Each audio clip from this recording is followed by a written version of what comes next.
Hey, accountability buddies, I just screwed the camera up. This is vlog number 38, and I'm back in the work parking lot where I haven't recorded a vlog in a little bit, because, well, we had a work from home day yesterday due to snow. We were meant to get, or we were predicted to get anywhere from 3 to over 10 inches, and some parts of the state did get over 10 inches. The driving yesterday during drop off and pickup would have been a disaster. It would have been a mess because there was a lot of sleet and slush at that time, and it would have been dangerous. So I'm glad we didn't run programming yesterday. And yesterday was miserably wet. It was raining most of the day, and then we had snow on and off for a lot of the day. So it was just gross. It was gross yesterday. So I had work from home, in bad weather, which meant I didn't go for a walk. I did have the opportunity to use the trainer. I didn't use it for as long as I would like, but I will say the seat is getting much more comfortable. My butt is getting acclimated to riding a bike again, which is very good. And let's see, what else? So I did not walk the day before, which would have been Monday, because my wife and I had an appointment for her medical health, and then, I was just running late to work. It would have been a nice day to go for a walk, but just wasn't able to get outside. So today it's actually warm. Much of the snow did not stick. It was warm overnight. We had snow and rain all night long. So really we have about an inch or two left on the ground, and it is rapidly melting. It's also super windy. So it's just under 40 degrees right now, but with a very strong breeze, which is drying things out and also melting the snow. So I'm happy about that, but that's going to make my walk this morning pretty miserable. So I am going to go for a walk. I'm going to head down to the park where I usually go, and that might be a mistake because of the wind. So it's going to be pretty cold. One thing I did want to kind of touch on today, and it's kind of something that's been on my mind, is bad nutritional advice that I got as a first-time type 2 diabetic. So when I was first diagnosed with type 2 diabetes or pre-diabetes, I had much better health insurance than I have now, and that health insurance didn't really mandate, but kind of mandated to my doctor that I had to go and do certain things. So I was sent to a diabetes educator, which I'll talk about that in a minute. And I think I mentioned it before in a previous video. And I was also sent to a nutritionist. So all of those things happened, and then I was on track to go and see a nurse practitioner that specialized in type 2 diabetes. The diabetes educator was a miserable person, had when I finally complained, and refused to go back and see her, they did hook me up with a different, RN who was an educator, who didn't treat me like an idiot, but that first diabetes educator, really treated me like I was stupid, and incapable of taking care of myself. And then the nutritionist was a very nice person, but the nutritional advice was suspect, in that it wasn't right for me. And she really did try to work with me, but then had a load of personal problems. And so I was really left on my own to figure things out. And they do a lot of eat this, not that type stuff with type 2 diabetes. So there's a lot of swapping out of artificial sweeteners for sugar-laden foods. And one of my problems has never been eating a lot of sugar-laden food. I cut soda, regular soda, out of my diet, probably 15 years ago. I had been at that point drinking a lot of Coke, and Mountain Dew and things like that. Not a ton of it, but more of it than I probably should have. And I just decided at one point, this is not great for me, so I'm just going to stop drinking it. So I just cut soda out of my diet entirely. But I got a lot of advice of like, well, instead of drinking sugar soda, drink diet. And at that time, I didn't eat artificial sweeteners.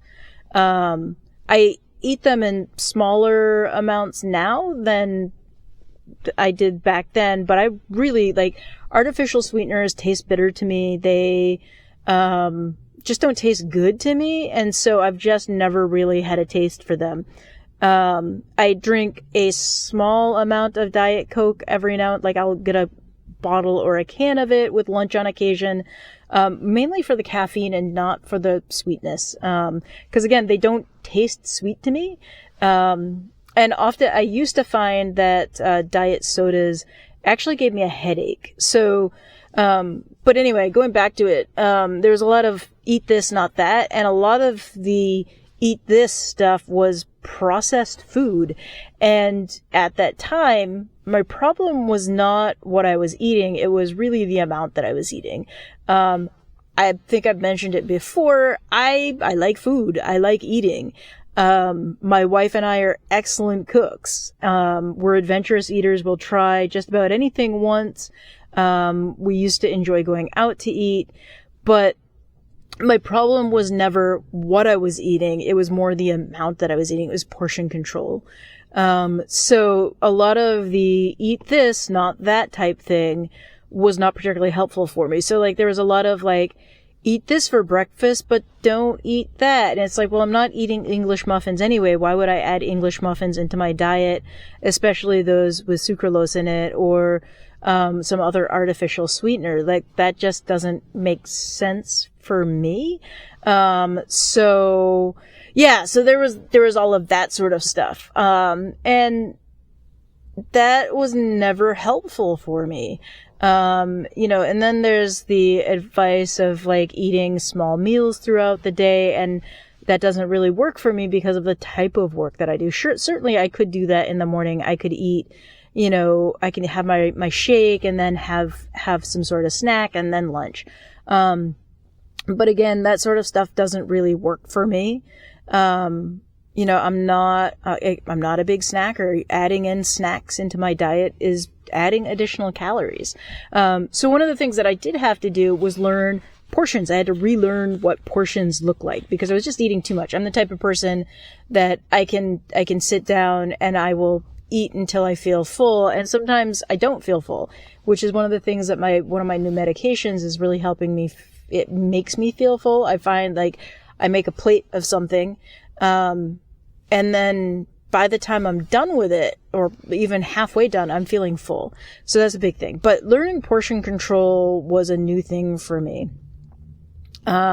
Because when I was younger, I was able to eat whatever I wanted and not gain weight because I was very physically active as a teen and in my early 20s.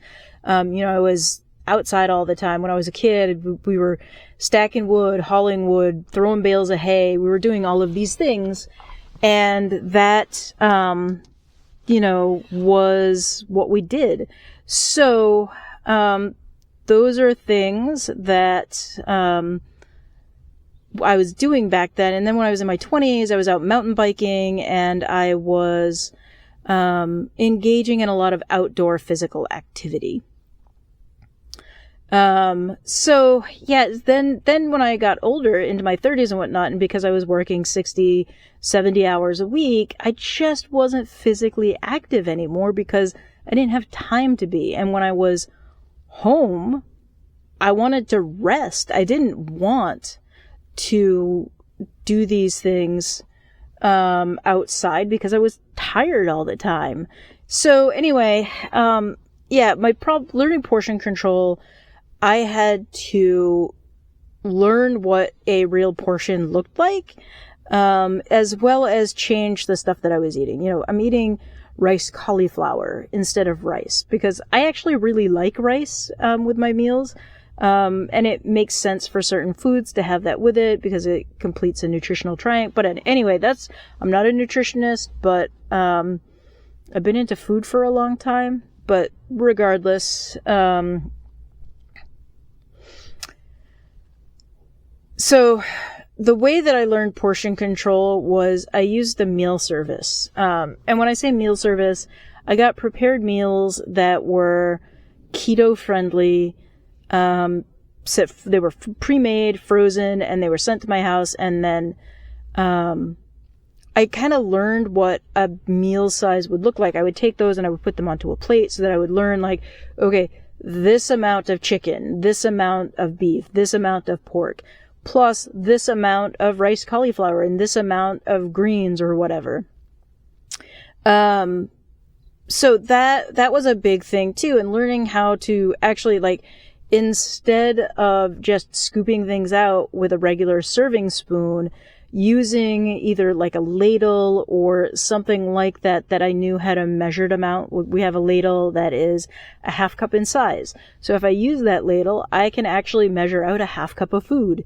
Or like we also have, I bought a set of measuring cups so that I could accurately measure. I mean, we had measuring cups before, but these were sturdier, so I could actually scoop food out. But measuring cups where I could scoop food out of serving containers. So we have a stainless steel set of serving scoop of measuring cups that I can use to serve myself. And that was really important to be like, okay, what does a quarter cup of this look like? Because when you put it onto a plate and it's all spread out, you don't really know what it looks like. Or what does a half cup of rice cauliflower actually look like?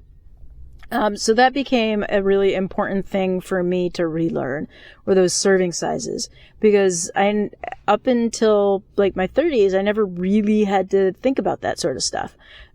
So now I think about that sort of thing, but also the medication I'm on is helping me feel full when I should feel full.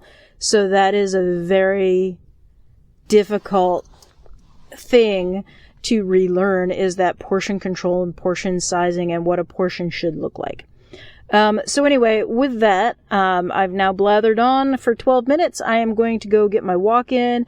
I'm also going to get a hot cup of coffee, because looking outside, the wind is blowing the clouds away and it is super windy. I'm going to be so cold when I finally get to the cafe. Anyway, thank you for listening and watching and all of that. And I will see you next time.